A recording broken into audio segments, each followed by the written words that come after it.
Hey, what's up, everybody? It is March 28th, and we are closing out today this next section of Come Follow Me, which was Enos to Words of Mormon. And I was thinking about kind of how we could close that section out. There's obviously a lot of great, we spent a few days in Enos. There's a lot of great things in the other books, but there was one scripture in particular that really stood out to me.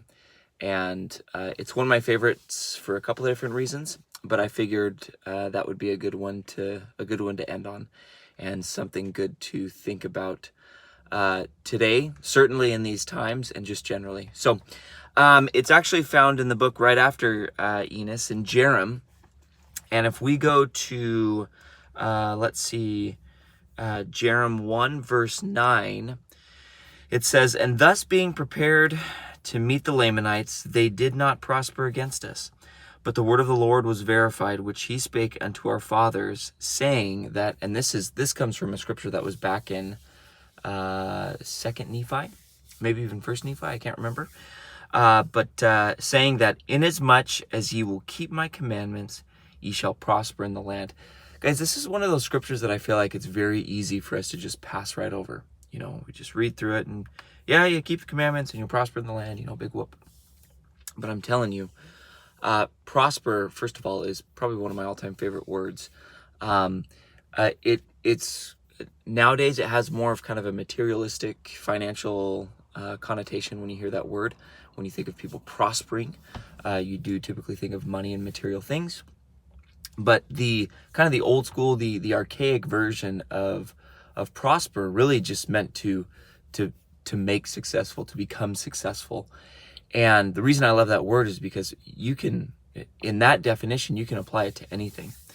When they talk about the Nephites prospering, as so long as they keep the commandments, they'll prosper in the land.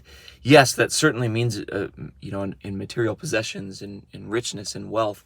But you'll also remember that in those times that they were prospering materialistically or financially, they were also prospering spiritually.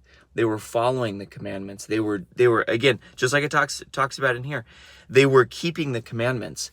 They were at a point in their life, or in this particular moment, they were much more righteous. They were following the will of the Lord, and so they were prospering, yes, financially, but also spiritually. And again, I just like it because you can apply it to anything.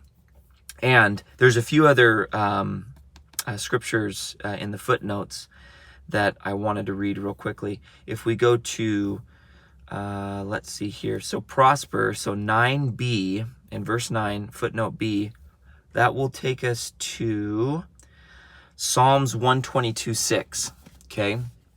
Now in Psalms 122:6, it says, "Pray for the peace of Jerusalem. They shall prosper that love thee." Okay, so it's essentially saying something very, very similar. And the reason I wanted to use this scripture is because there's something else that comes along with prosperity when we are following the commandments, when we are obeying the will of the Lord, when we're doing the things that we know that we need to be doing. Yes, there's wonderful things that happen from a prosperity standpoint, spiritually, financially, etc. But there's also a peace that comes into our life. If we go over to on the same page in Psalms, but this is Psalms 119 verse 165. So it's just 2 columns over. It says, "Great peace have they which love the law, and nothing shall offend them." And I thought, man, how appropriate is that, especially right now during these times? One, just a friendly little reminder that prosperity, in many different senses of that word, comes from following the commandments, from doing those things that we know that we need to do. That will yield prosperity in our life, which I think is something that we all want. We all want to be successful. Well, again, whether that's spiritually, financially, whatever.